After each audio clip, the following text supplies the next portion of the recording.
Really good. Thank you for being here tonight. Really appreciate your time.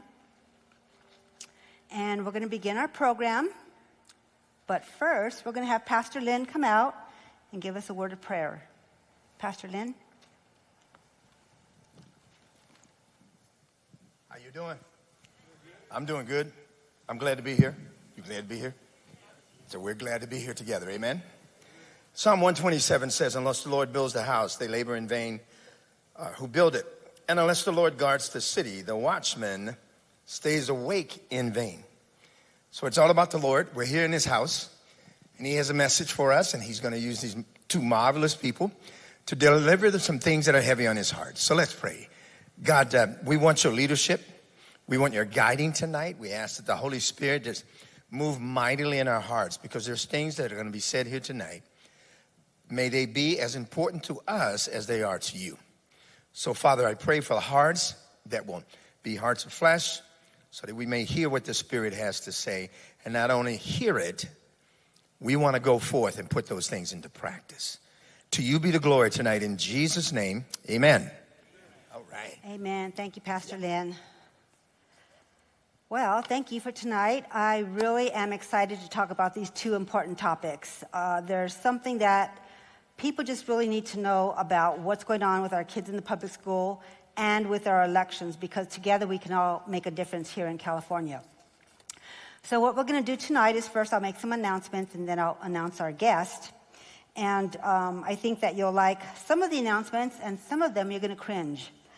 But first, let's start with some good news. We are going to have a very large conference here at the church on April 30th.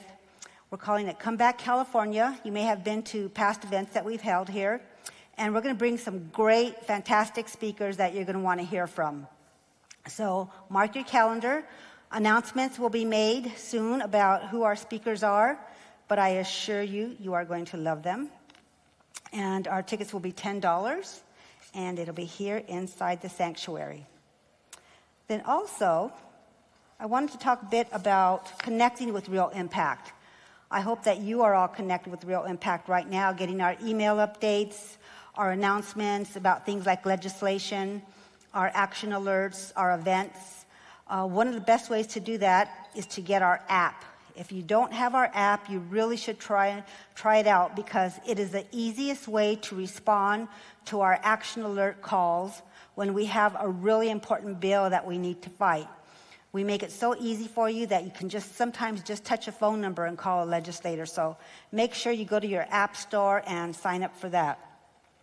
I'd like you to stop at our table in the foyer tonight and pick up some information, including a list of some of the bills we're talking about tonight. Our team has put together this list of all of the things that we're monitoring right now here in California, mostly California. And I think I said this last month. And when I said it, I said, I think this is probably the worst legislative year I've ever seen in California. And this month, it's even worse, sorry to say.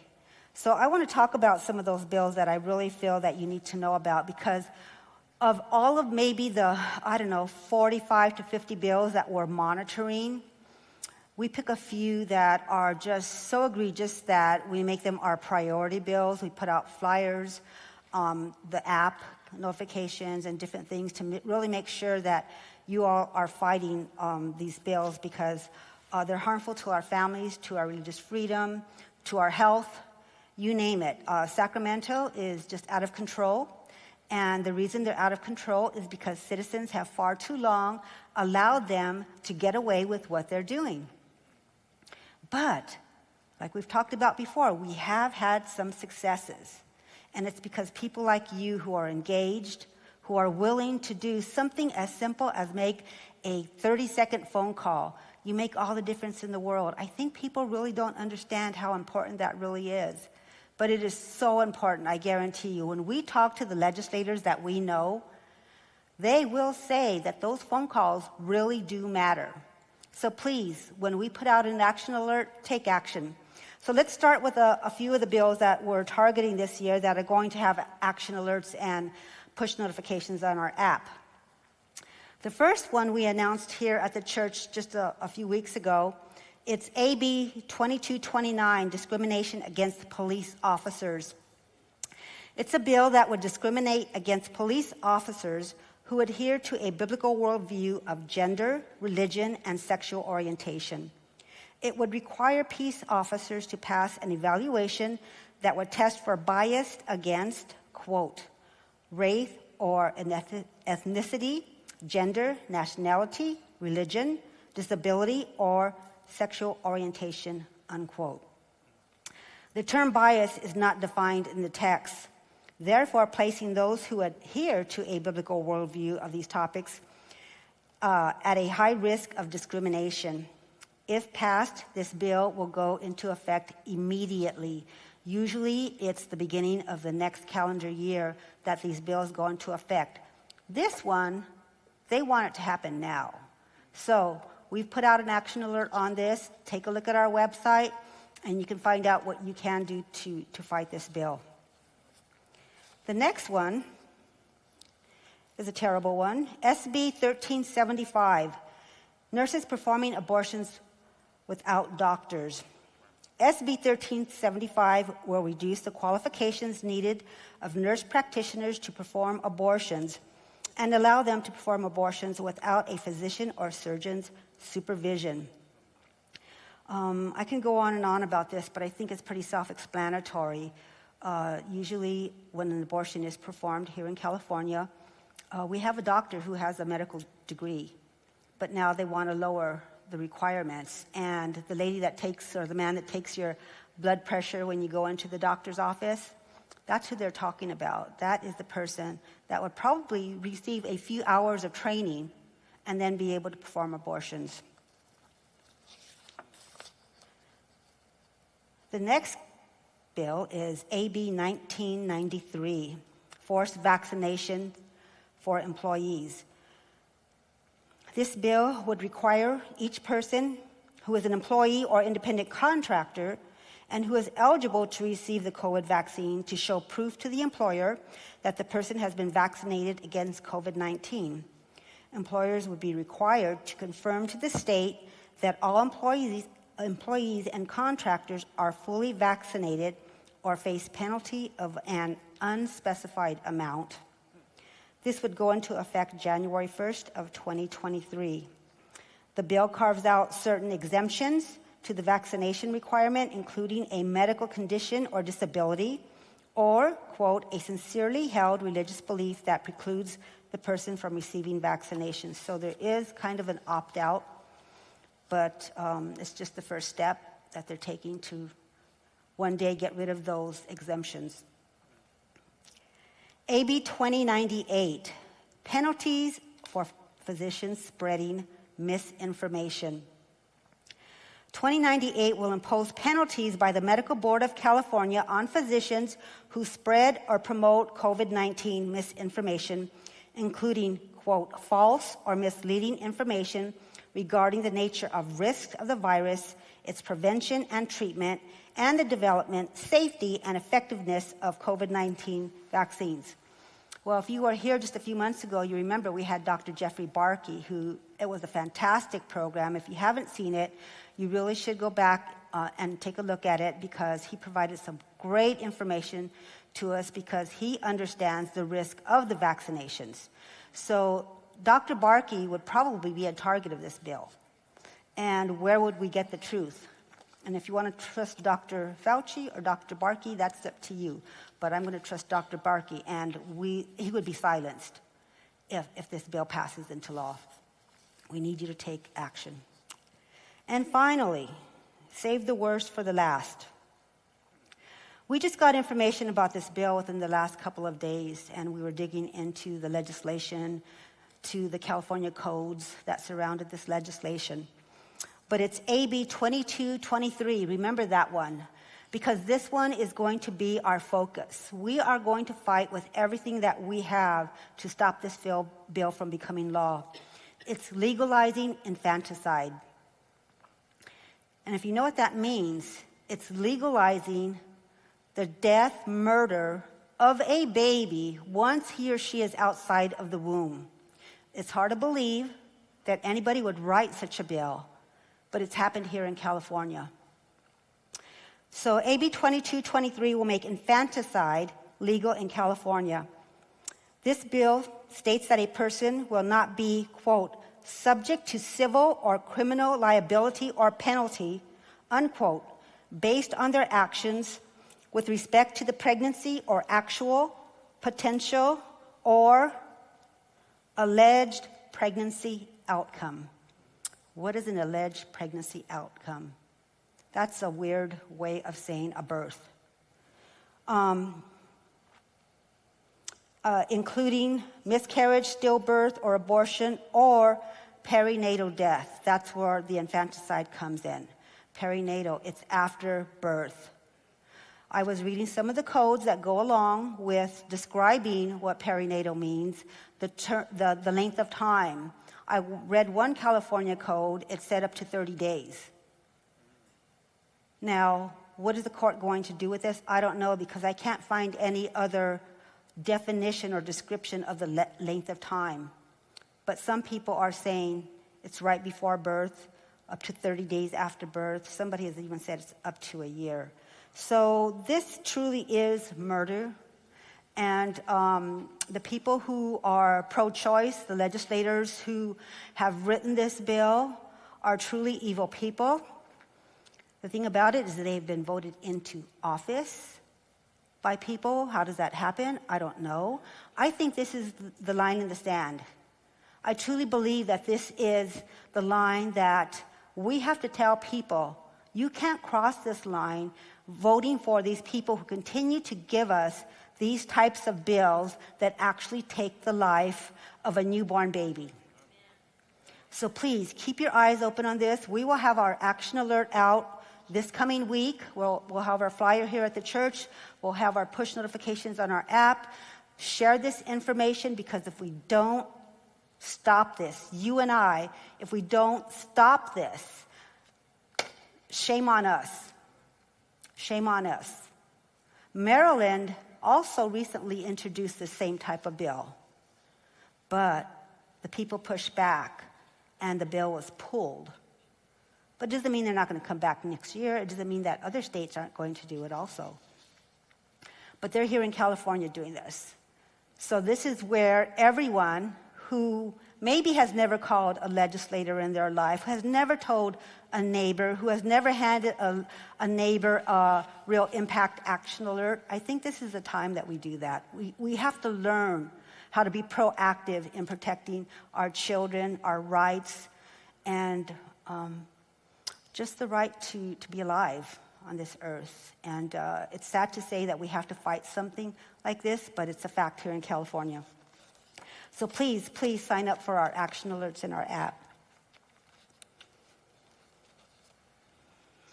And next, let's begin our program.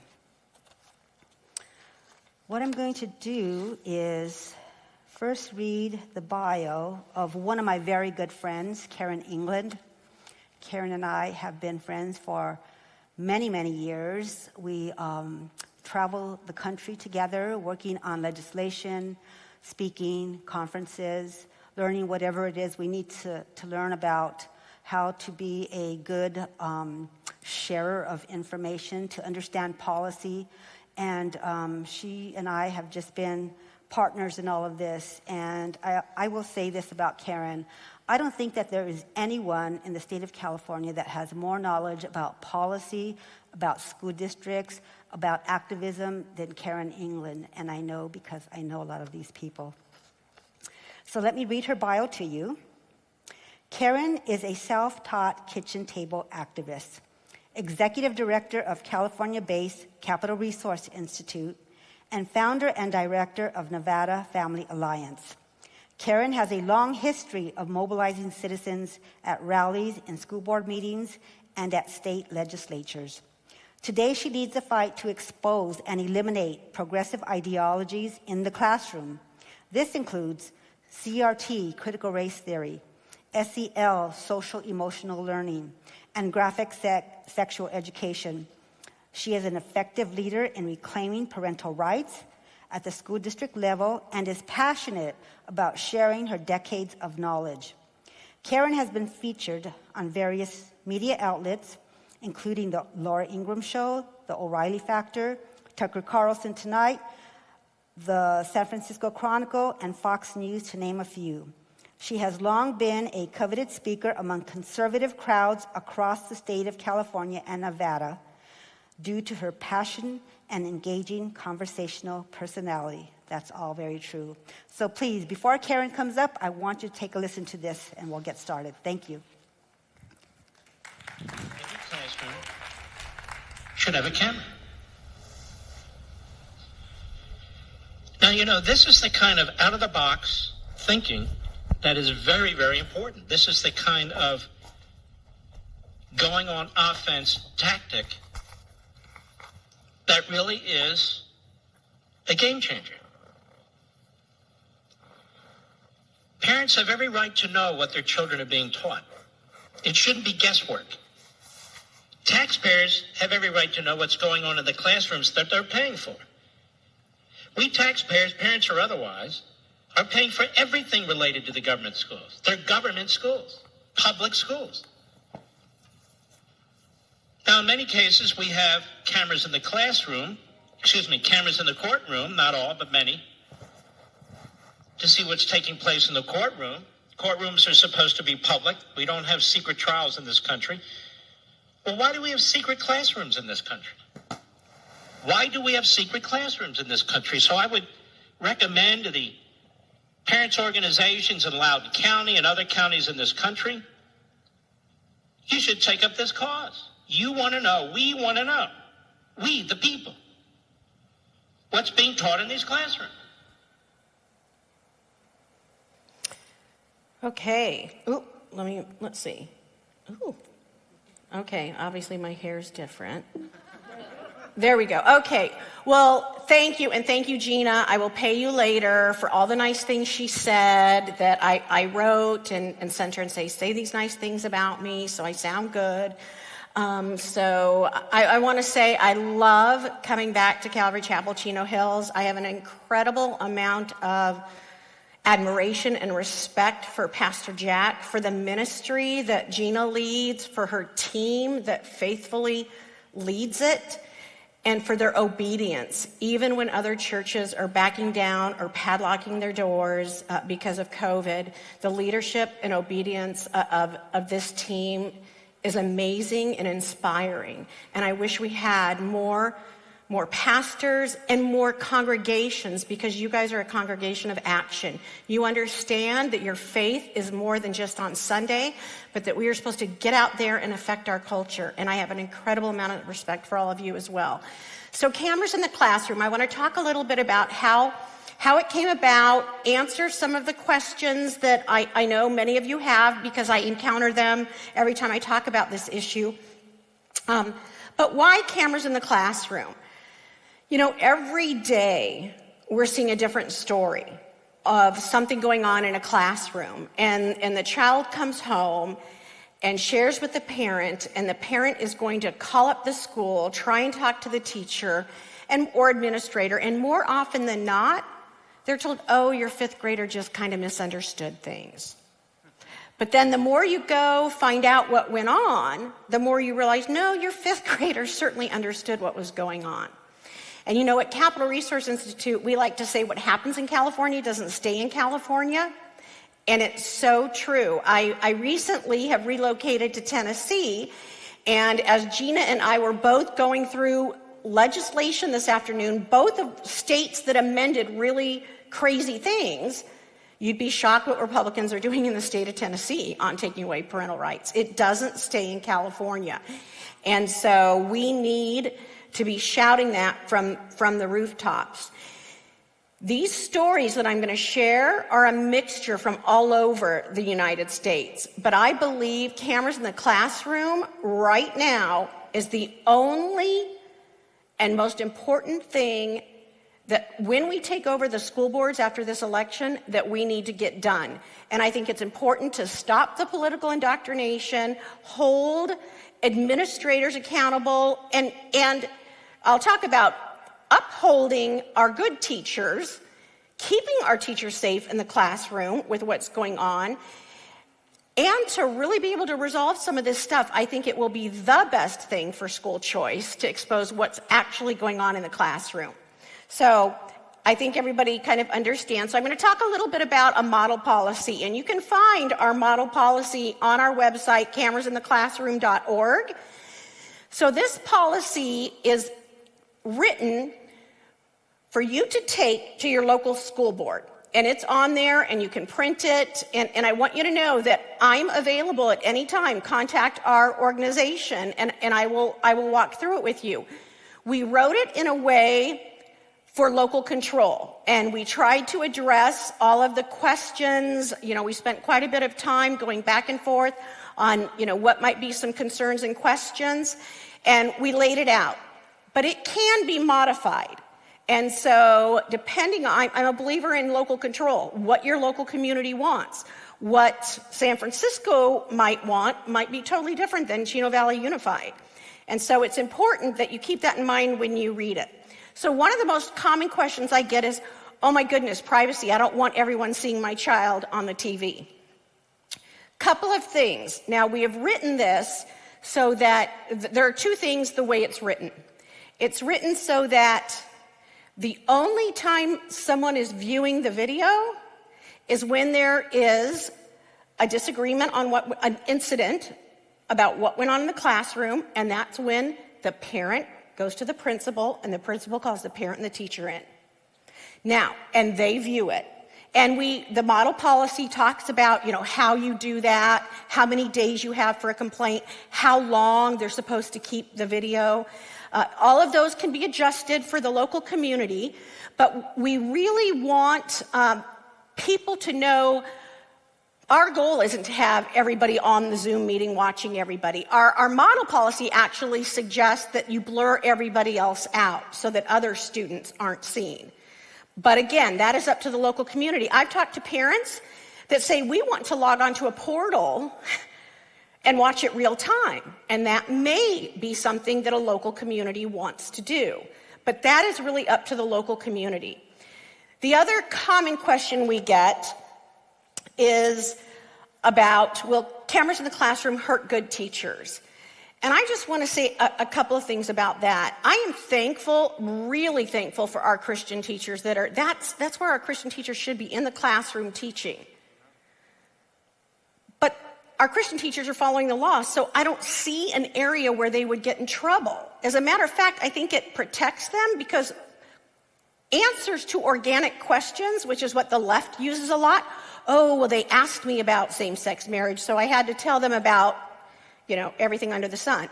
The other words I've said here on stage at Calvary Chapel before. If a student asks a teacher something and she answers a question about her faith, she's protected. We at Capital Resource Institute, as well as Real Impact and Calvary Chapel and Pastor Jack, have been adamant about making sure our teachers know what their religious rights are and their religious freedoms are. And so they know, and we're allied with Alliance Defending Freedom and other groups that we can call on if a teacher gets in trouble for following the law. So I don't see how this is really going to hurt teachers. We also, in our model draft policy, had put in there that this cannot be used for evaluations unless it's about an incident of safety, like the teacher was physically violent. And I think we would all agree that then it should be used as evidence in that situation. So on our website, we have more frequently asked questions, and we have our model policy. But again, I want you to know that you should be able to adjust that. I really do believe in local control, and I will help reword things. I can work with your school board members to draft that policy. So this is one, and this was actually from New York. Elementary school teacher tells students to select their oppressive identities. We see this every day. This is a California one. These are all within the last 6 months. A third grade teacher in Cupertino hosted a lesson in which students were required to identify aspects of their identity that were either privileged or oppressed. And tonight's kind of a short night, so I couldn't get into intersectionality and how all of that works, but it's crazy. And it really would. It's too much to even comprehend. Also, did anyone see there was the story, and I think it was Texas, where they did the third graders did the gay pride march through the school this week? Texas. What happens in California doesn't stay in California. They are not waiting for laws. In these red states, they're going in through the side door. So I want to tell you kind of what really led up to cameras in the classroom. And these are headlines. How many of you remember the story of the kindergarten coming out transition party that Rockland Academy, the parent-friendly school, charter school, had in Rockland, California? Well, these are a few headlines of what took place. And what happened was, 2 days before graduation of kindergarten, the little boy brought in 2 books, I Am Jazz and the red or the blue crayon, and it was read to the students, and he went into the restroom, which in a kindergarten classroom is in that room, changed into a dress, changed his shoes, came out, and the teacher announced his new name, which was a girl's name. And it was a day or two before some parents figured it out. And the first one that figured it out, she now lives in Texas. She ended up moving. Her little girl was in the bathtub, and as she was looking, as the water was draining, you know how they've got that silver little thing right there? Her hair was slicked back, and she started crying, thinking she had become a boy. She was like, Mommy, I've become a boy.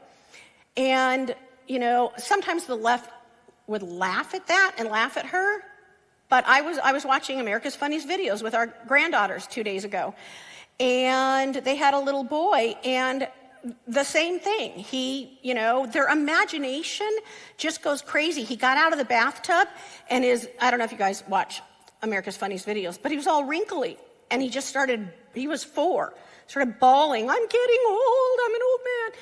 That's how kids process things, and that's why parents are so important when they have to process this.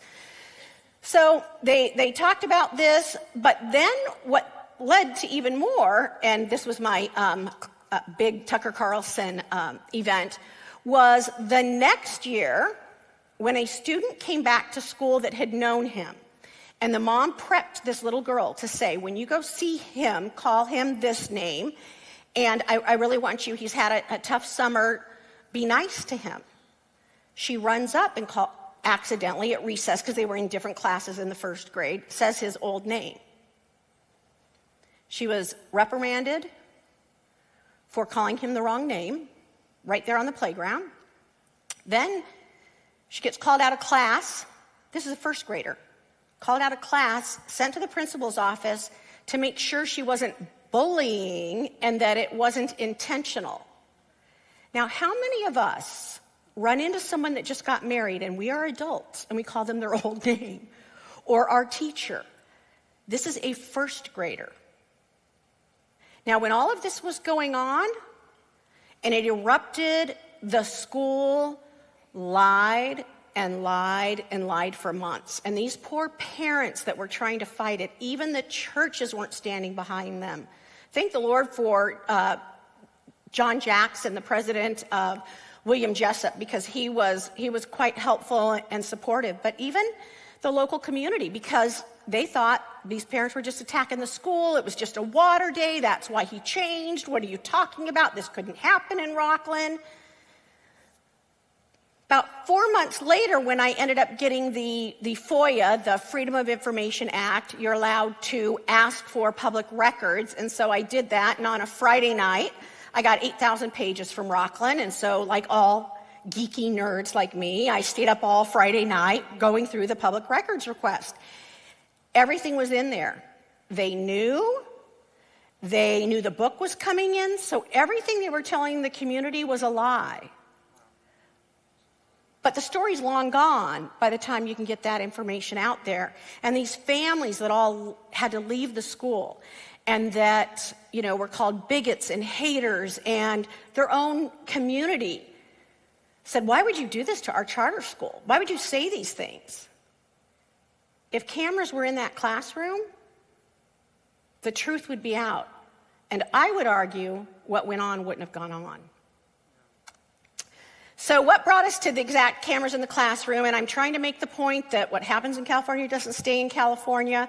I love school board meetings. I like to stay up late with rowdy crowds and listen about dry milk, liquid milk, and then they get to our issues. So I'm at a school board meeting. We are dealing with this issue in Reno, Nevada, which is more of a red-purple county. It's a pretty conservative area.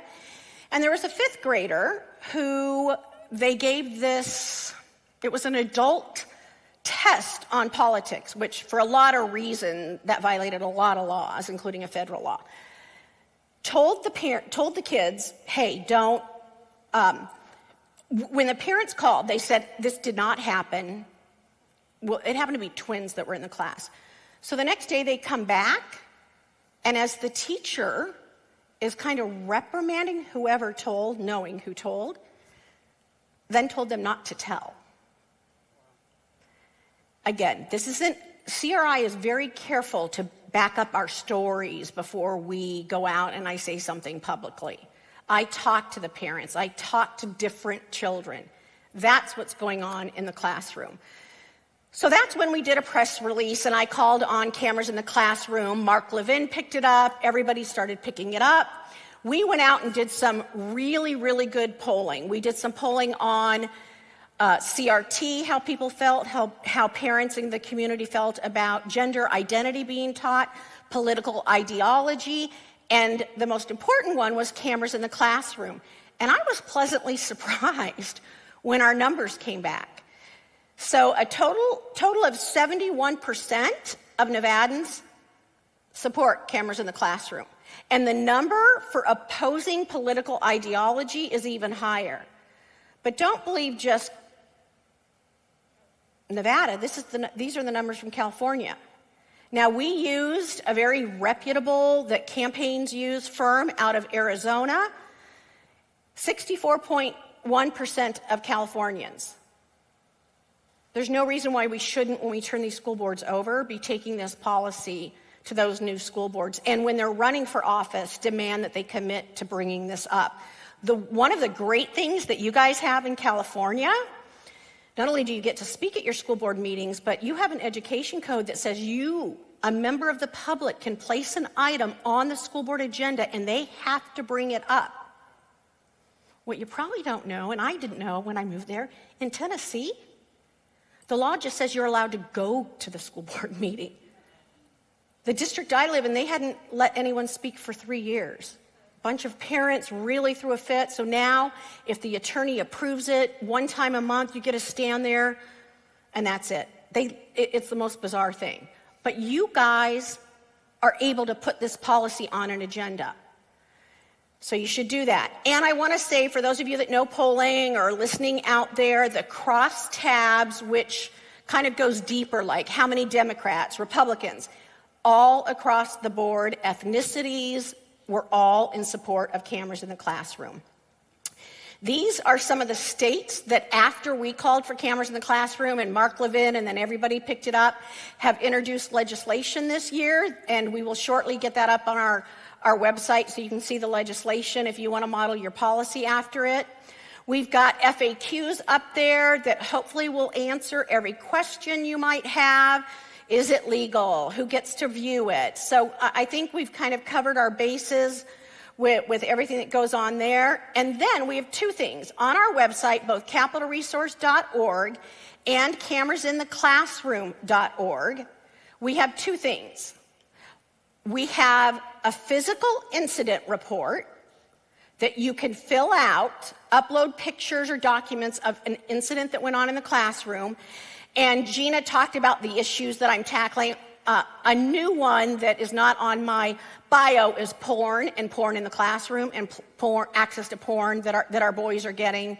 Well, our boys and girls are getting access through the schools, both in curriculum and at the library. So we want to hear stories about that. We also have a 1-888 number for you to call and leave a message, and we will have a staff person call you back, find out what happened, do our own investigation. Maybe we will do a public records request. You know, we need to get all of our facts before we do anything.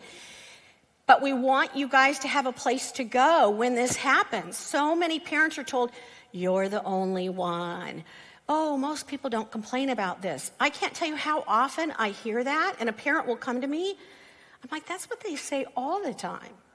And it's frustrating. So take down that number. We will have that up on our website. We will have it in social media. Share it with your friends and family. So often parents feel alone. We need to band together. There is strength and courage in numbers. And so it's important that we lock arms with each other, stand with each other as we reclaim our parental rights and reclaim our schools. And having said that, I'm going to end with this. Please leave your message after the tone. Hi, Mrs. Wagner. Is it true that all of your students were told to state their pronouns, gender, and sexual orientation in class today? I'd really like to talk. Can you please give me a call? Hello, Mr. Phillips. Yeah, my son Brandon told me today that you started your class by having students apologize for systemic racism. Is this true? Please call me back. Hello, Miss Reynolds. I'm calling because I'd like to know why my daughter came and told me to check my privilege. Can you please explain to me what you are teaching these children?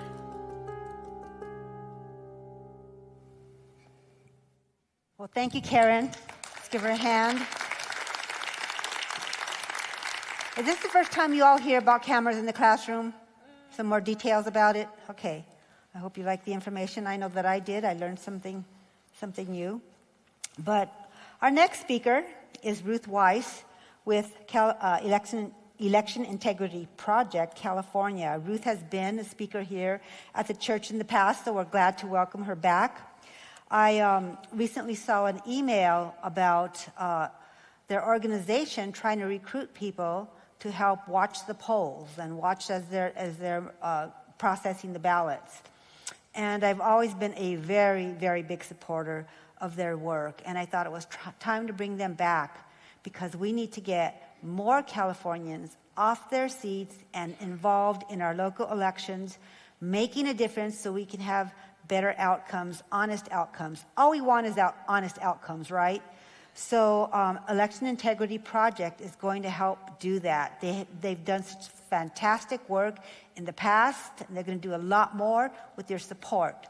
So let me read a little bit about Ruth. Ruth is a retired high school teacher and a mentor for 34 years. Ruth found her retirement calling working to restore and defend the integrity of the electoral process in California. The Election Integrity Project, Inc. was founded in December 2010, and Ruth became the San Diego coordinator in February of 2011. She served on the board of EIP from 2012 to 2017, and in that year, she and Linda Payne co-founded Election Integrity Project, California. Ruth currently serves on the board of EIP-CA as Vice President, Director of Legislative Oversight, and Director of Education and Training, while continuing to coordinate San Diego County. So please give a warm welcome to Ruth Weiss. Thank you, Ruth. Thank you. Thank you, Gina.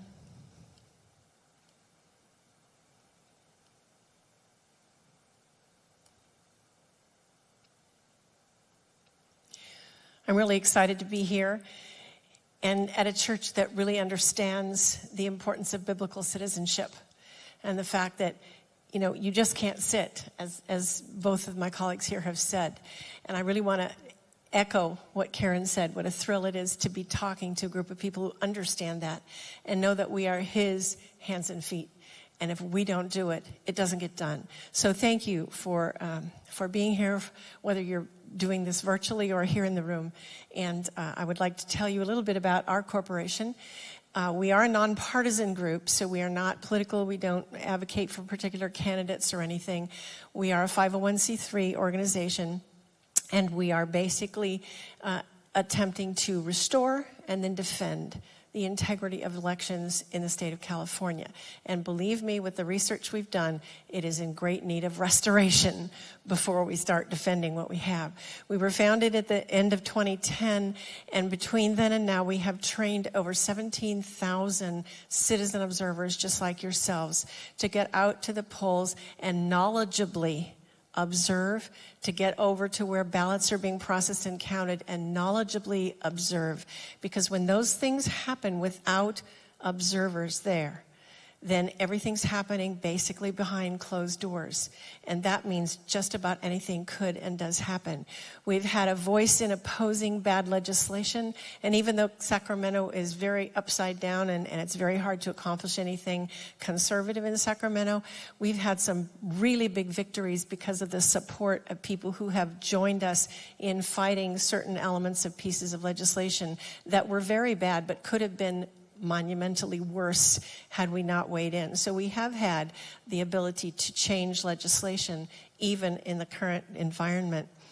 We sparked a civil rights hearing in 2015 as the California Advisory Committee to the U.S. Commission on Civil Rights decided, based on our documentation that people like you collected through your observations, that election integrity was the #1 civil rights situation and that needed to be looked into in 2015, and we allege that that's true every year.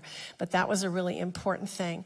And then we eventually won a lawsuit settlement that removed 1.5 million obsolete registrations from the Los Angeles County voter rolls. That was just the drop in the bucket. It was a beginning. There were a lot of other things with that settlement that impacted the entire state and the voter roll maintenance there.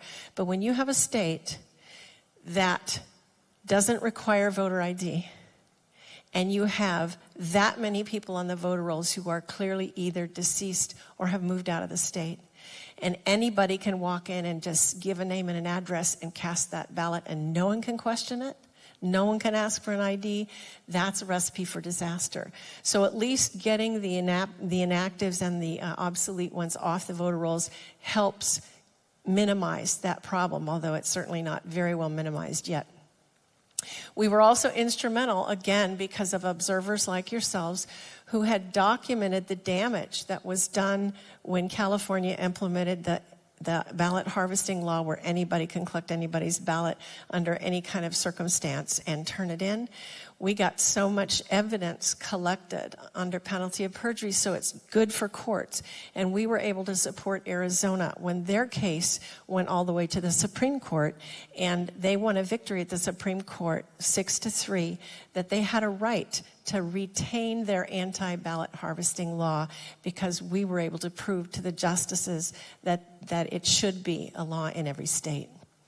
Our targets as an organization are not voter fraud or voter integrity. Voter fraud is very difficult to detect. It's very difficult to do anything about once you do detect it. And voter integrity is a matter of between an individual voter and God. So we can't address that. What we do address is election corruption.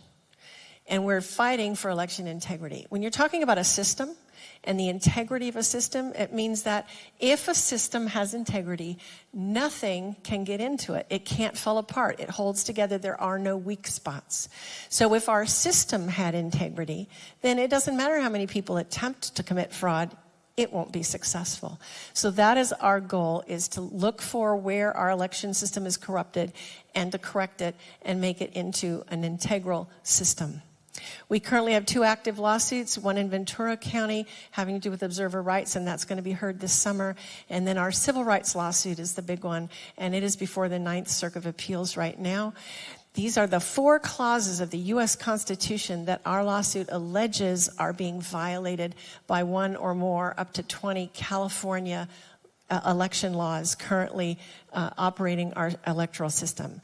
And this is an amazing lawsuit. The defendants are the Secretary of State, the Governor, the Attorney General, 13 county registrars of voters that represent the 13 candidate plaintiffs that have joined us in this lawsuit. You see before you the list of counties that are involved. Certainly there were more counties that could have been involved, but you have to limit it somehow. And basically, this case is vital to restoring integrity in California elections. If you'll recall, the big fight that happened as soon as the Congress that's currently seated, the first bill they passed, H.R. 1, the first one, had to do with completely overhauling the electoral process in the entire nation and federalizing it and taking it out of local and state control and mandating certain things. And what they did is simply took all of California's bad laws and put them on steroids and put them into H.R. 1. And overnight, the nation would have been California and worse than California. But Californians looked at H.R. 1 and said, what's the big deal? That's what we're already doing. We didn't realize how bad H.R. 1 really was, because we had slowly been moving down that path toward what we actually do in our election system now. So this lawsuit is going to have a big impact in restoring integrity to the California elections all at once by declaring unconstitutional the laws that are unconstitutional. And it will have an impact on the entire nation, because if it's unconstitutional here, it's unconstitutional everywhere else. If you would like to read more about this complaint, you can just read the whole lawsuit complaint at our website, which you see on the screen in front of you, and just download the PDF and read it. It's very interesting reading, and you'll be able to see which laws we're challenging and why we believe them to be unconstitutional and some of the evidence that we have. But what are we doing during election season? I mean, we work every day of the year, election years, non-election years, toward election integrity. But we really ramp up during election season, which we find ourselves in right now. So what are we doing? We educate. We have general and vital information for voters through our email blasts. And so I encourage every single person within the sound of my voice to, again, go to that same website, you see it in front of you again, and sign up to receive our email blasts. We don't inundate you. We don't send 3 and 4 a week. But when we do send things, it's information that voters need to know that isn't being taught to us anywhere, not in the schools, not anywhere. And so we don't actually know how our system works. We try to help educate you through the stuff that we send out to you. We also educate through radio shows, TV shows, live presentations such as this one, social media, participating in local events. And so we're very happy to be part of any of those things so that a wider audience can be educated in terms of what our election system is all about. And the big thing we do during election season is we train and deploy election observers. And we would love to invite each and every one of you to become one of our observers this year. We thoroughly train you. And that's the important thing. Everyone in California has the right to go and observe any part of the election process. But if you don't know what you're looking for, if you have no idea what's going on, then being an observer isn't as useful. So we thoroughly train you in what to look for, what a good election should look like, and what to do when you see something other than that. We teach you how to intervene, not just tattletale, not just take a note and then go tell somebody later. No, we teach you how to lawfully get it changed at the moment that it's happening so it becomes lawful again, and we make a lot of difference doing that. We have a hotline that backs you up, so if there's something going on that you either don't feel comfortable resolving or you've been unable to resolve, we'll step in and help you with the hotline. And then we teach you how to document your observations so they become useful for us to use going forward in things such as the lawsuits we're currently prosecuting.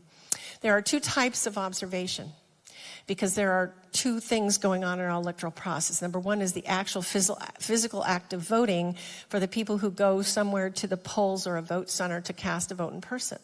And so we teach you what to look for, and we help you find the place to go and observe. But we also train you to observe ballot processing, because California from 1998 to now has grown to where a vast majority of people are voting by mail. And those ballots have to be processed. A lot of people believe that, oh, my ballot gets there, they just rip it open and they count it. And nothing could be further from the truth. We need to be there as those ballots are being processed so that every step along the way, it's in full and total sunshine, with no shadows, no back rooms for them to be able to do what they want to do with those ballots. In 2020, California mandated that every voter in the state of California would receive a vote by mail ballot, and they made that permanent in 2021. But we are not an all vote by mail state. And don't let them say that to you, even though they are saying it. We have the right to vote in person, and growing numbers of people are opting to use that vote by mail ballot because they think they don't have an option. But you still do. The most important thing is to vote, but the most important thing, too, is to know your options, okay? But we have to observe the process of processing of those ballots because so many of them now are coming in that way. The envelope ballot processing is highly complex. It's not just open and count, as I said before. First of all, there are 8 different ways at least that you can submit that ballot in the first place. And you see on the screen before you from the most secure way to turn that ballot in to the least secure way to turn that ballot in. And this is one of the things they don't tell you, and we think, oh yeah, I'll just drop it here, I'll drop it there, and it'll be fine. But we just don't think of the consequences. So if you are going to use that envelope ballot, we encourage you to turn it in the safest way possible. And some of our emails coming out to you will reiterate this information. And then there's processing. So when that ballot gets there, the envelope is inspected, it's scanned, it's sorted, it's imaged, it goes through all kinds of hands. Then finally they get to signature verification. And they tell you that signature verification is the protection you have so that if a ballot comes in that's unlawful, it won't be counted because the signature will not compare. California has now watered down the requirements for signature verification to the point it's almost impossible to deny a signature. Everything that comes in gets counted. And so that doesn't protect you from having your ballot canceled out by one that should never have been counted. So we want to be there to look at that signature verification process because we have the right to challenge. We have the right to say, wait, you need to go back and look at that one again because there's no way that matches. And we need to be there to do that with every signature that's looked at.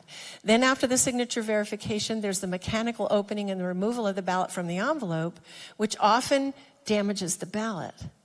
And so we want to be there to see that, to stop a machine that's slicing ballots and envelopes at the same time. We've seen this in many counties.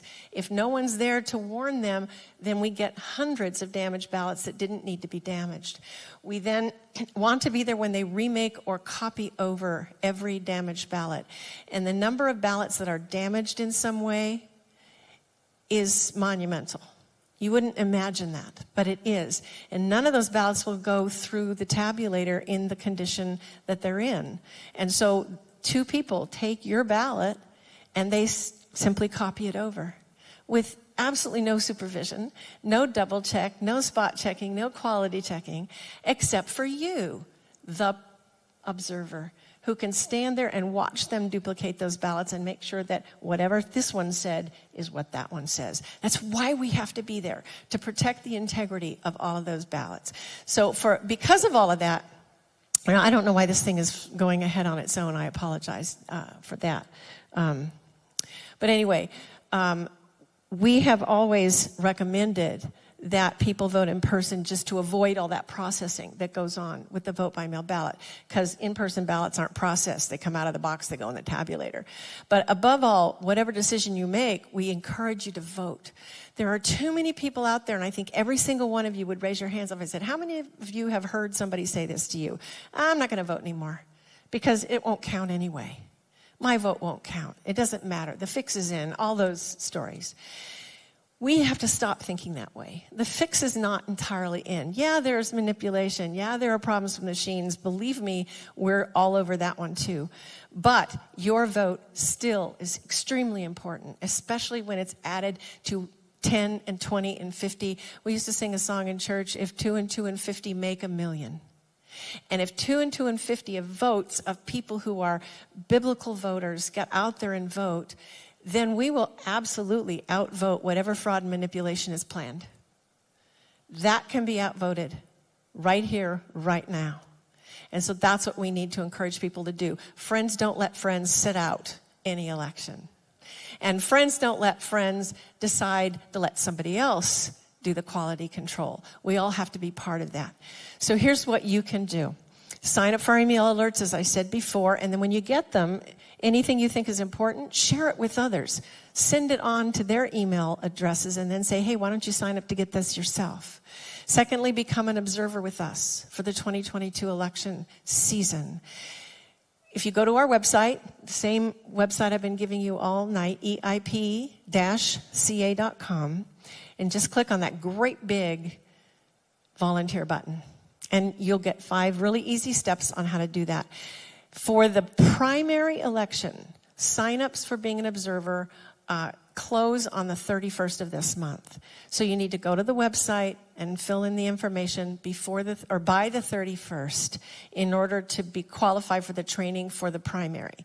And then we'll open another window so that those that don't get in on it then can get in on it for the general election. Once you train for the primary, you're good to go all the way through the general. You don't have to go back through training again between the two. But we really encourage you to do that today, tonight, right now. Go to that website and decide that you're going to sign up to be a volunteer observer. We encourage you to do both kinds of observation. As an observer, you're a volunteer. You go when, where, and for how long and with whom. You make that decision.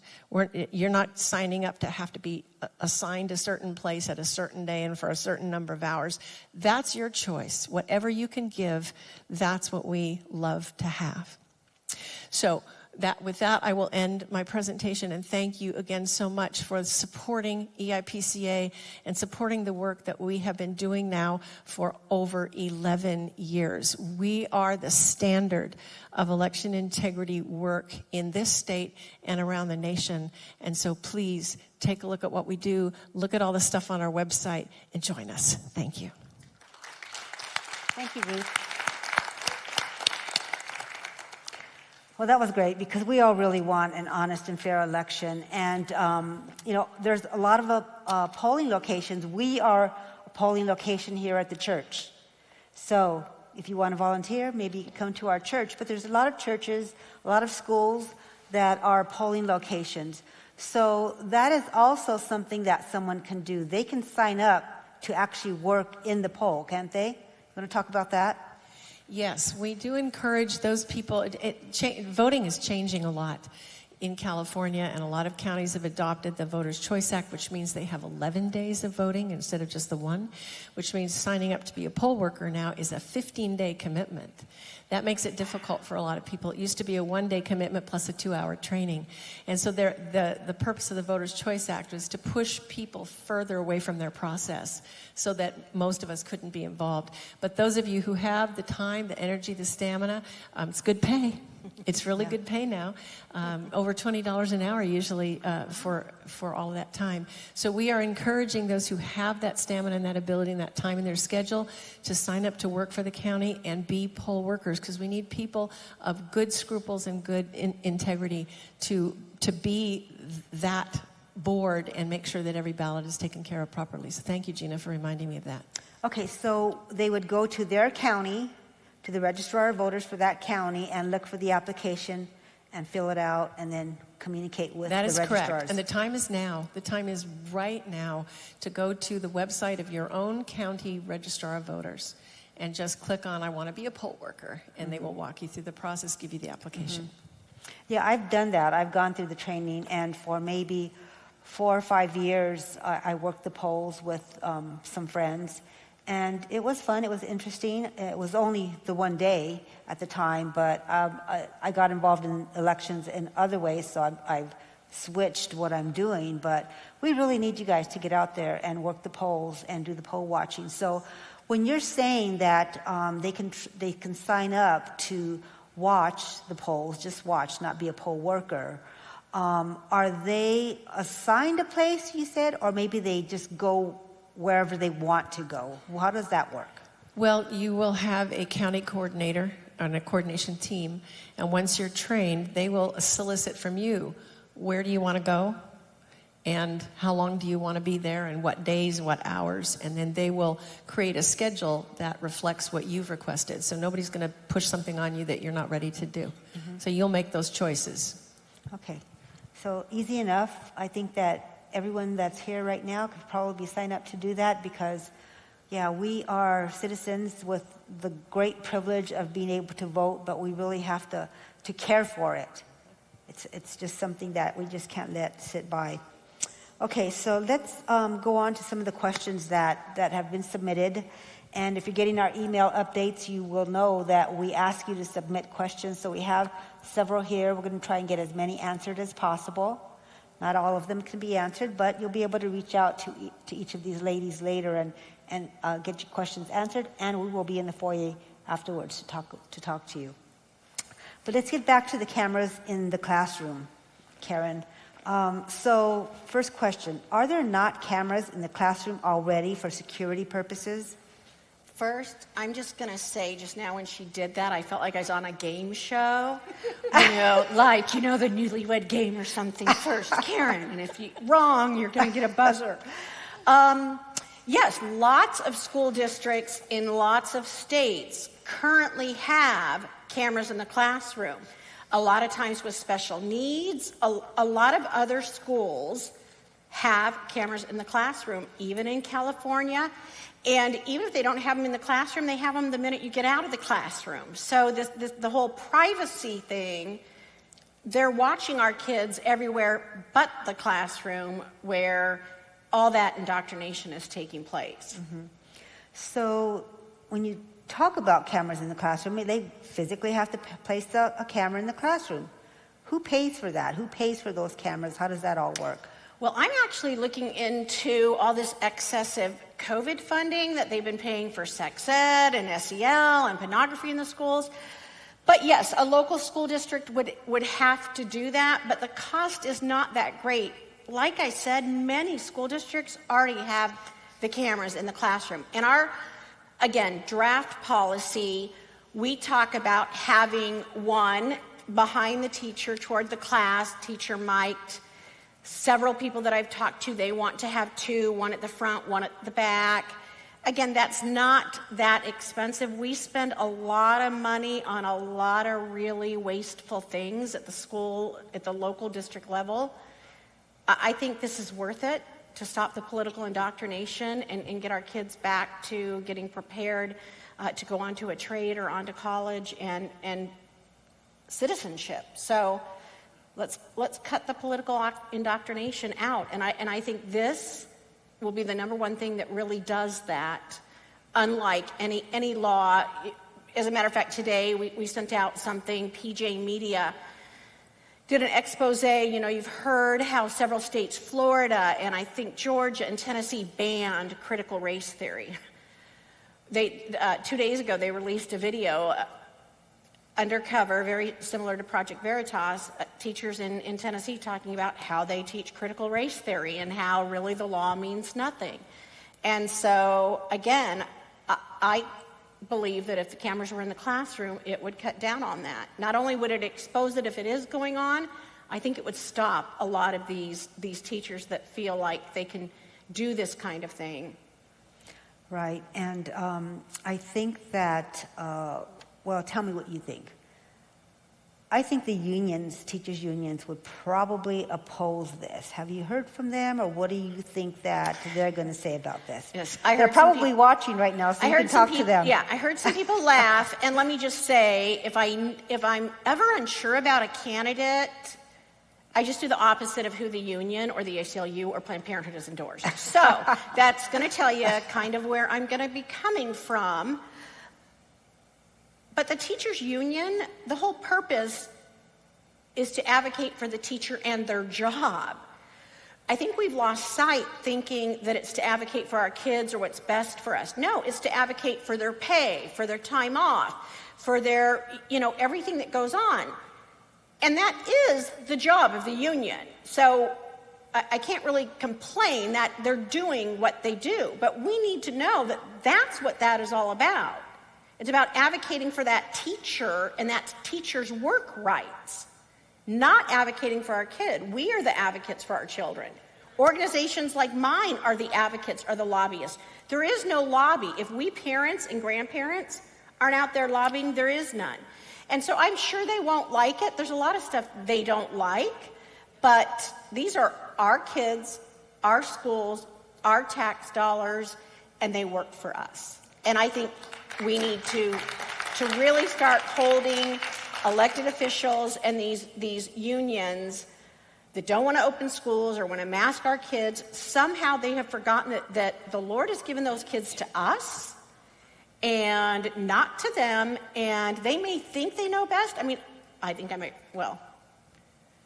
pretty good mom and grandma, but I don't agree with everything all my friends do, or, we all have different callings and different ways of parenting, and I certainly don't think some stranger that sees my kid for 6 months out of the year for certain hours a day knows more about them, their health, emotional and physical, than I do, and they shouldn't be making those decisions.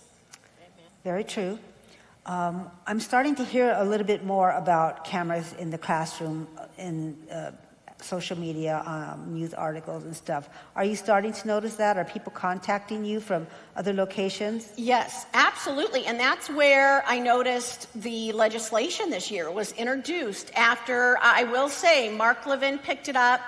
I got a call. I was at a restaurant, and a mutual friend of ours that worked on the 1266 referendum called me up and said, Karen, Mark Levin just went on. He mentioned you by name. 7-minute commercial. Yeah, he was like 7, so I couldn't wait to get home, replay it, and then people were just picking it up from Matt Walsh, Ben Shapiro, and so it has really, really taken hold. I was sharing with Gina earlier, my staff that opens up the mail in Sacramento sent me a picture this week where someone had, sent this nastygram. And it said, I'm for cameras in the classroom. Great idea. Put them in the homeschool classroom. Went on and on about the homeschool classrooms. And so I said, well, hey, is there a name or an address so I can follow up with this person? And it was like, of course, no. They're anonymous. And you know what? When we homeschool, we're not using taxpayer dollars. As a matter of fact, that homeschool family is paying the teachers in the classroom and paying again. So when you kind of get the public schools figured out, we can then talk about, what you might want to do with those of us that have chosen to homeschool. Sorry, I'm getting sassy. Yeah. And I'm at the church. What's new? She's always sassy. Yeah, really new. Okay, so we can introduce it at the local level. Yes. So talk a little bit in detail about how a person does that, because not many people are very familiar with going to the school board and asking if we could have cameras in the classroom. Well, whether it's this policy or others, as we're all waking up to what's going on and we're going to school board meetings, we're still going up against a really big apparatus of the unions and everybody backing them, whether it's the ACLU and GLSEN and the Library Association. So it's important that we take a step back and think of this strategically. I often say, a lot of times we as parents, and I'm the first to say, for several years I was like this, we quickly, post everything, run to the school board meeting. It's like we're playing checkers. We just get really passionate. This is wrong. We're going to go tell someone. Let's fix it. The other side, just like the situation in Rockland, they're playing chess. They'll sit back and watch you make a move. But they will then turn everything, and they have messaging and will turn it on you. So it's important that you build support for whatever the issue is and this policy before you take it and put it on the school board agenda. So that means talking, having coffees at your house, talking to people, if it's in Chino Valley, talking to the churches, the civic community leaders, gathering the stories of things that are going on in the classroom. And that's important to do, and one of the things, like when we do public records requests, and I have volunteers process them. This sounds kind of crazy, but I make them sign non-disclosure forms.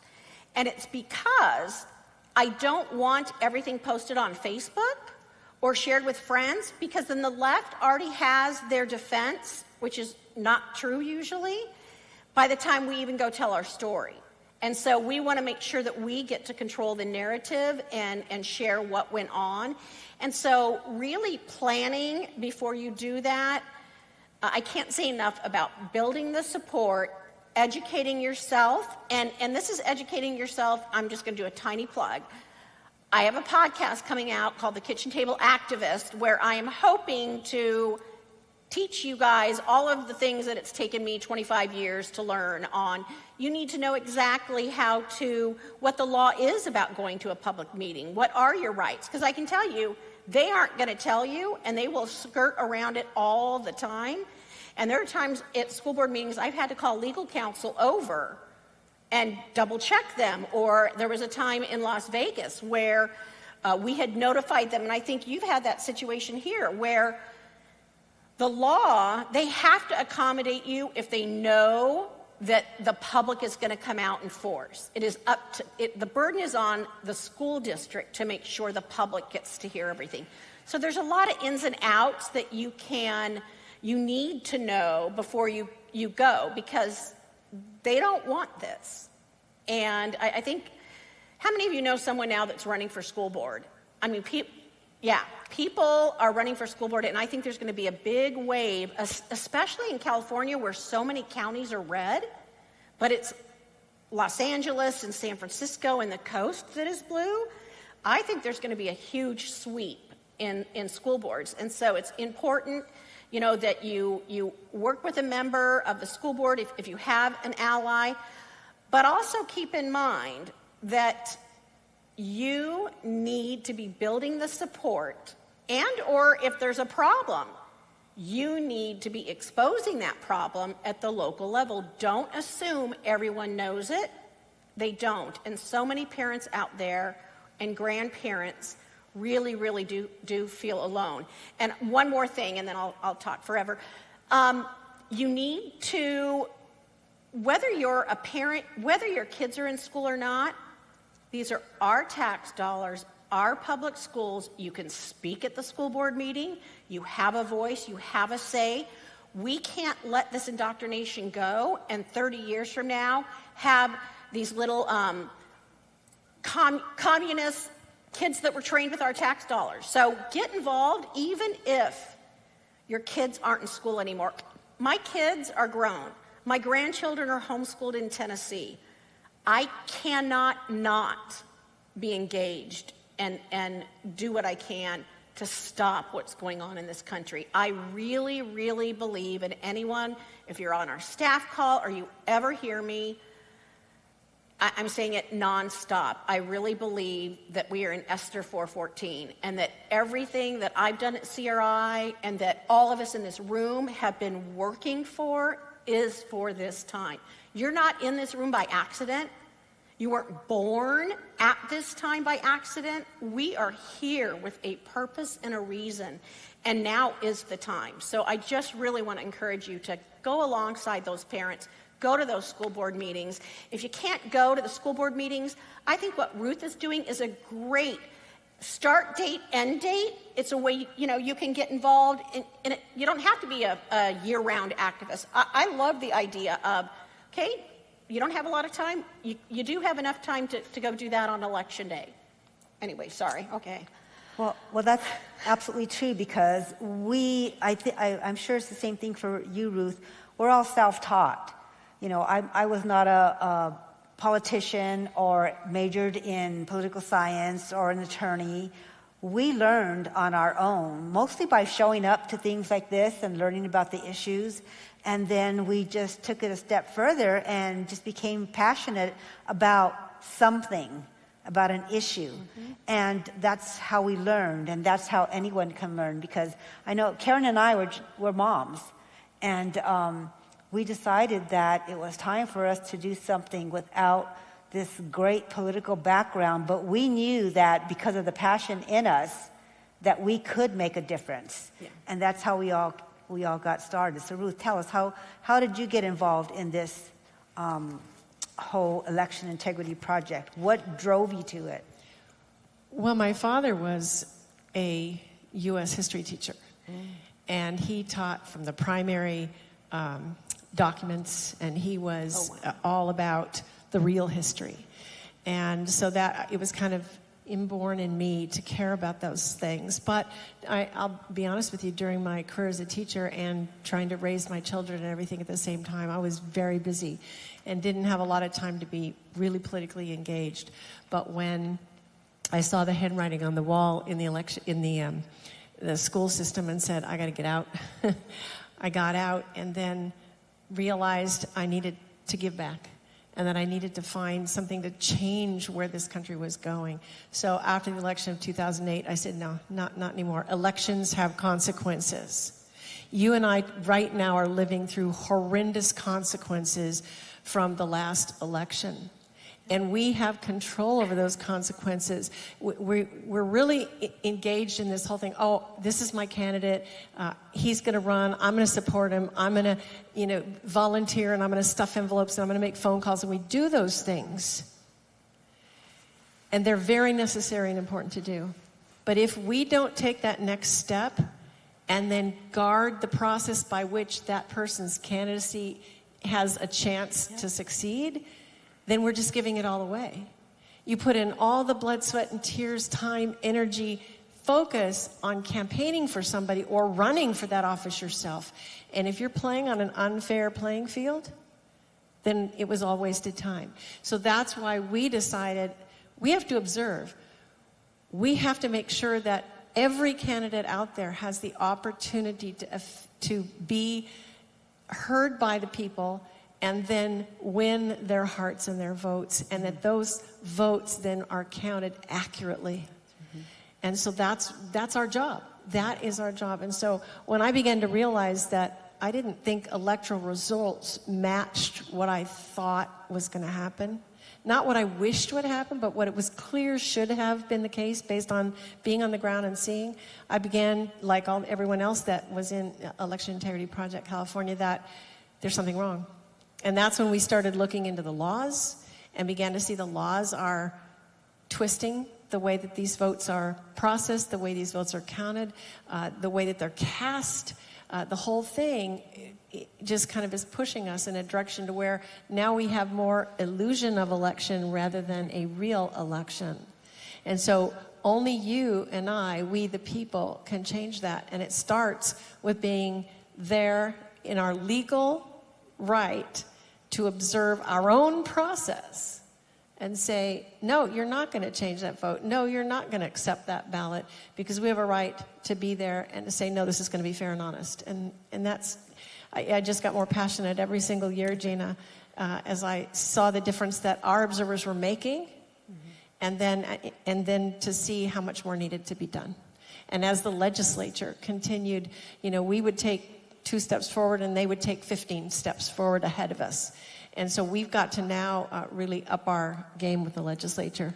Well, I have to say, your presentation kind of excited me. I was like, oh, maybe I'm going to volunteer to do that. I can do that on election day. I try and take that day off, but I can do that. It was really good. I got kind of excited. Thank you. One of the tough things is with this, we have a 60-day election season now in California. And ballots are being processed for full 60 days. So we need huge teams in each county so that everybody can go out for, a couple of hours once a week, and we get all the shifts covered for an entire 60 days that those ballots are being counted and processed. That's really important. Yeah. So I hope for the retired teachers that are listening, that Ruth's story would encourage you, because now that you're retired, your experience in the classroom and just understanding what's going on would call you into this endeavor, because we need retired people out there. Having a purpose at election time would be fantastic. So, Ruth, we do ballot harvesting here, ballot collecting, we call it. The reason we do it is because people are going to vote by mail. There's nothing we can do to stop it at this point, right now in history. So we want to ensure that the person that is voting by mail is actually having their ballot delivered inside of the offices of the county registrar. This past recall election, I think we collected over 46,000 mail ballots, and we delivered to Los Angeles, Orange, Riverside, and San Bernardino counties. I wish we didn't have ballot harvesting, ballot collecting in California, vote by mail, but it's the law. And it was used against us in 2018 when a lot of seats were flipped. I think a lot of people were caught off guard by that law. They kept it under the wire. But I remember one day Pastor Jack popping his head into my office and saying, we need to collect ballots here too, just like they're doing. And we're doing it with integrity and honesty. We have a great team that is out there every Sunday collecting the ballots, making sure the envelopes are filled out correctly. And if you want to collect ballots at your church, I would love to show you how to do that. I've written a booklet on how to do that at church, so you can contact me here at Calvary Chapel, Chino Hills, and I will talk to you about that. I just got an email today from a church that wanted to learn how to do that. I have webinars and anything that you might need to help you get trained, because it's really not as difficult as it may seem. But until the laws are changed, we need to do whatever it is that we can within our power, with the resources that we have, to make sure that our ballots are collected. And we train our people, and it's all a matter of people getting involved. So, remember that slide I showed you of the safer ways to turn your ballot in? That if you elect to use that envelope ballot, then if you don't want to make the trip down to the registrar's office in your county and turn it in yourself, then a trusted organization such as your church that will guarantee that they will do that with your ballot. But you don't want to give it to a harvesting organization that you don't know whether they're just going to throw it in the mail or what they're going to do with your ballot. But that's why it's important to use a trusted source if you are going to relinquish your ballot and let somebody else turn it in. Be very careful, because a new law is now going through, and the wording is very scary. If you'll recall, in 2020, churches and other political organizations decided to fight back and start collecting ballots as well as the other side. And they were challenged. They were taken to court. Oh no, you're being deceptive. You're telling these people these are official ballot boxes and stuff. And so they were rebuffed. They didn't win that suit. But now they've passed a law that you have to be sure you read that wording, because if there's anything about the box or container that you are collecting those ballots in for your church or elsewhere, that can give any impression to anybody that it's an official county collection box, they will sue you, and the fines are huge now. So that make sure you study that new law, and you have something that is so clearly not looking like an official box. Right. You know, just be really careful about that. Yeah, I think the other important thing too, Gina, with your collecting the ballots is that the one group of individuals who historically don't turn out for elections is the one group that should, the people of faith. Yeah. And when your church is involved in trying to do this, you at least are trying to get more people of faith to be engaged in the system. So I understand what you're saying. The whole vote by mail thing is wrong, and it leads to bad integrity in elections. But as long as it's the law, you at least step up to do it right. And that's why I say once you collect a ballot from someone, you kind of also have the moral obligation to make sure that ballot not only gets delivered properly, but is processed fairly. And so if you're going to be part of collecting ballots, you also need to be part of observing how those ballots are processed. Absolutely, and I do know of the regulations. And, we have ballot boxes that are locked. You can drop it in, and I unlock it, or my assistant unlocks it. And we have witnesses standing as we unload the ballots. And we don't leave the ballot boxes unattended.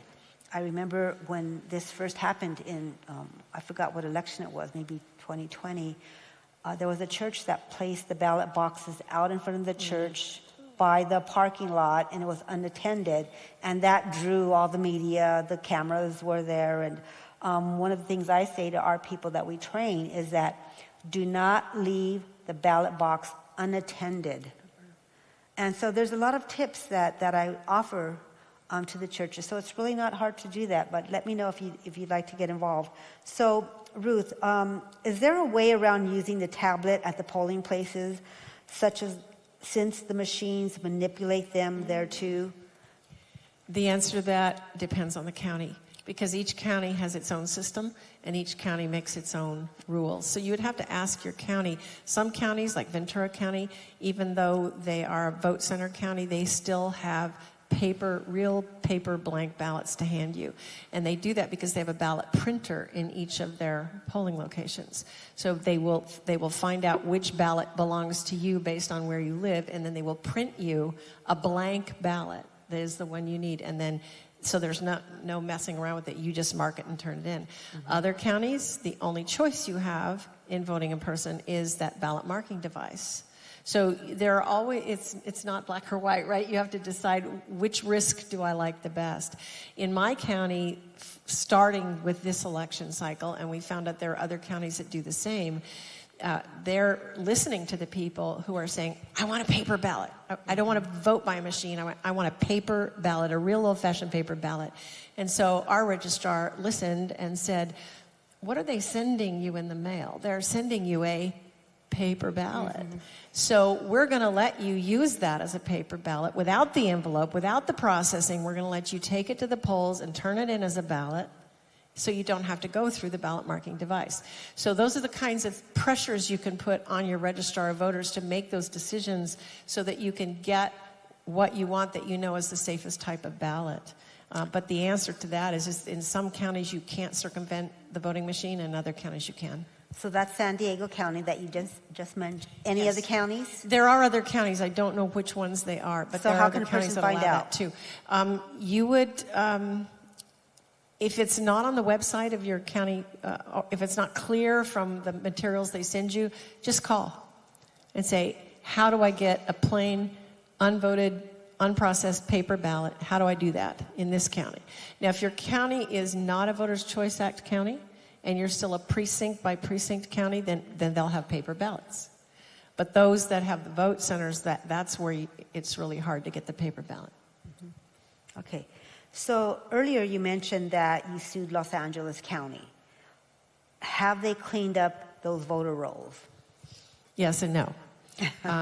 They did comply with the consent on that lawsuit, and they did remove those 1.5 million. They also started the process of removing another 1.5 that should have been moved from active to inactive some 20, 30, 40 years prior. So that did happen. However, LA is one of the most corrupt, we have to say, and we found, because our data team continues to look at the data, every 2 or 3 months we buy the voter rolls again, we look at them again, and we found that they continued their cycle of removing somebody, and then 3 or 4 months later that person showed back up on the voter rolls. Wow. So yes, they did, but then they're still corrupt. And that takes constant vigilance, and it's going to take more lawsuits, because the only way you can get a county to clean up the voters, and the bottom line is, until we change the federal law, we will never have clean voter rolls in any state, because the federal law makes it an 8-year process to remove somebody from the voter rolls. That's ridiculous. We used to have very clean voter rolls in California. Yeah. If you didn't vote for 2 successive federal elections, you were gone. And then if you woke up out of your coma and decided to vote again, you just re-register. But at least it got rid of the people who had moved or deceased and escaped the knowledge of the registrars. But then the federal law was passed in 1993, and that gummed up the works. And it made it ponderous and difficult to remove. And, from that point on, California for over 20 years hadn't removed a single person. When we filed our lawsuit, that was the case. Okay, so now they're doing a better job, but they're still, right. Every county's doing a better job, but not anywhere near good enough. And a good part of the fault is the federal law. So we need to get on our Congress people and our senators and say, hey, let's take a look at this National Voter Registration Act, and let's make it make sense. So in California, you mean the Congress people, because I don't think we can call our senators. I know what you mean. But yes, you have to get on those representatives and say you got to do something at the national level, because no state can clean their voter rolls because of that law. Okay. All right, we're at the end of the program, so let's finish off. Karen, what is it that you want to say, closing statements? How can these people help you and support Capital Resource Institute and Cameras in the Classroom? Well, a couple of things. I think you've seen. Both of us, our organizations, were nonprofits, and we really are we the people we're both doing jobs that if not us, who is going to do it? So certainly, as you feel led for donations, that's how we survive. We open up the mail and we deposit the checks, and that determines if I can travel, if we can do things, how many voter rolls you can purchase. And so those things are important. But one thing I love, because I've gotten to speak at Calvary Chapel, Chino Hills so often, is really the prayers and the times that I will get the emails and the notes of prayer from this congregation. But get on our email list, pray about what the Lord would have you do. If it's, one day a year at the election, or it's getting a group together and praying and having a coffee and sharing the incident report, whatever that is, just ask the Lord that he would open your eyes to what that's going to be. I never thought I was going to be involved in politics. I got a D- in 8th grade government. After my dad passed a few years ago, I got my report card, and it was kind of, and I got an A in choir. I have a terrible voice. So I don't know. Anyway, D-. And now I write legislation and policies, and I testify and I analyze legislation. So the Lord can use you, and he can use you where you're at. And so just pray about that. Get active, whether it's with us, Real Impact, voter integrity. You need to get active. If we don't do it, there is no one that's going to do it. It is going to be us. And our founders knew that. I'm sorry, I'm going to get a little preachy, because when you were talking about voting, whether you think it makes a difference or not, we're called to be good stewards of our vote. And we have men and women that have died so that we can get up and go and cast that vote. And it is so wrong when people don't do that.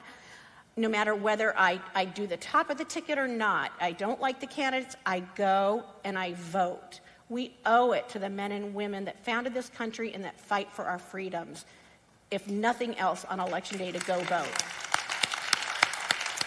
And I just want to add that Karen and I talk about policy a lot, about legislation, about legislators, you name it, laws. But a lot of our conversation is also about the spiritual aspect of it. We talk about, we feel the prayers, we feel the Lord opening doors, we feel the Lord leading us in our ministries. So what she's saying is very true. She does covet your prayers, but the financial help is also really helpful.